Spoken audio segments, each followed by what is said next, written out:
मुझे लगता है ना बाकी लोगों की तरह आपको भी ये मिथ्या है कि ओलंपियाड सिर्फ फिजिक्स, केमिस्ट्री और मैथ में होता है। देखो, ये जो ओलंपियाड है ये बायोलॉजी का ओलंपियाड है, जैसा मैंने पहले भी बोला। बट हमारे यहाँ तो सर मार्च अप्रैल में मोस्टली 12th के एग्जाम हो जाते हैं। यस सर, इसीलिए ड्रॉपर बच्चे एलिजिबल नहीं है। अरे रजीत सर, आप जूलॉजी की फैकल्टी होके ओलंपियाड में क्या कर रहे हैं? पढ़ा रहा हूँ सर। क्या पढ़ा रहे हैं? Biology, zoology? यस कैसे सर। अच्छा, मुझे लगता है ना बाकी लोगों की तरह आपको भी ये मिथ्या है कि ओलंपियाड सिर्फ फिजिक्स, केमिस्ट्री और मैथ में होता है। और क्या उसी में होता है? बायोलॉजी में तो कहाँ होता है ओलंपियाड? सर कैसी बात कर रहे हो?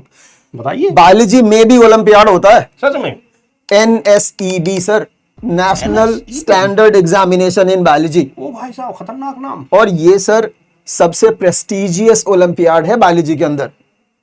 इंडिया तो इंडिया सर, वर्ल्ड वाइड भी इसकी अच्छी रिकॉग्निशन है। सर हमें तो पता ही नहीं है, थोड़ा बताइए सर, हमारे दर्शकों को भी बताइए, बहुत से छात्रों को भी बताइए। तो बेटा देखो, ये जो ओलंपियाड है ये बायोलॉजी का ओलंपियाड है, जैसा मैंने पहले भी बोला, और ये बहुत ही प्रेस्टिजियस एग्जाम होता है, मतलब one of the prestigious exams in India in biology sector. Sir कौन कौन दे सकता है इसको?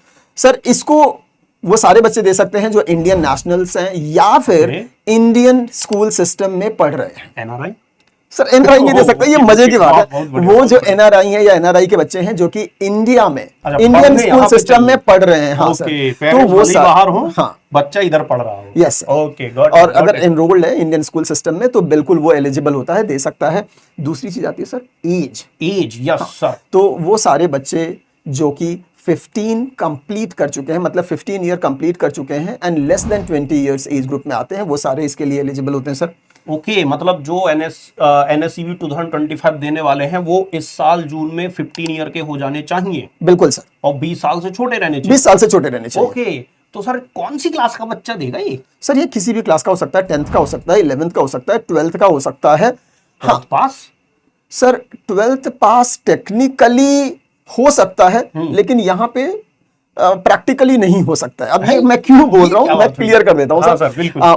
जो रूल है वो ये कहता है कि जो भी बच्चा है he or she should not have completed his class 12th before November of the previous year।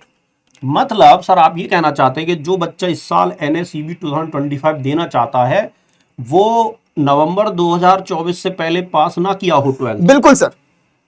Okay, but हमारे यहाँ तो सर मार्च अप्रैल में मोस्टली 12th के एग्जाम हो जाते हैं। यस सर, इसीलिए ड्रॉपर बच्चे एलिजिबल नहीं है। However, सर एक और कैच है इसमें। जी सर। कैच ये है कि 12th तो CBSE ले रही है, हाँ, लेकिन स्टेट्स में भी होते हैं इक्विवेलेंट एग्जाम्स जिनको हम इंटरमीडिएट एग्जाम्स बोलते हैं। और अगर किसी स्टेट का बाई चांस इंटरमीडिएट का एग्जाम सर नवंबर के बाद हो रहा है।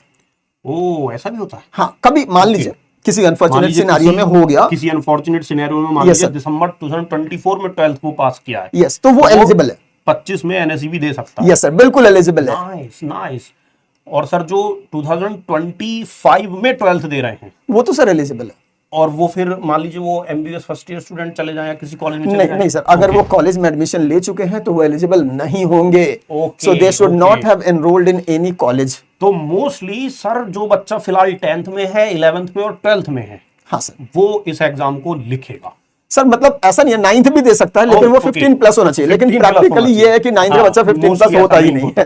तो practically it is 10th, 11th, 12th और इसके लिए ग्रुप भी अलग अलग होते हैं, group A and group B. Exam तो अच्छा है पर ये पढ़ना कहाँ से है? अच्छा सर, ये पढ़ने से पहले एक और चीज मैं मेंशन कर दूं, जो भी बच्चे 11th और 12th में हैं जो कि NSEB देना चाहते हैं उनके लिए एक मैंडेटरी है कि they should have biology as their main subject. आपको देख के लग रहा था कि बायोलॉजी वाले ही दे पाएंगे आपसे। सर बायोलॉजी है ना। हाँ, नहीं तो फिर तो बायोलॉजी है। बिल्कुल बिल्कुल, बायोलॉजी तो पढ़ना पड़ेगा ना। गॉट इट सर मतलब बायोलॉजी, तभी तो बायोलॉजी ओलंपियाड है। पढ़ेंगे कहाँ से?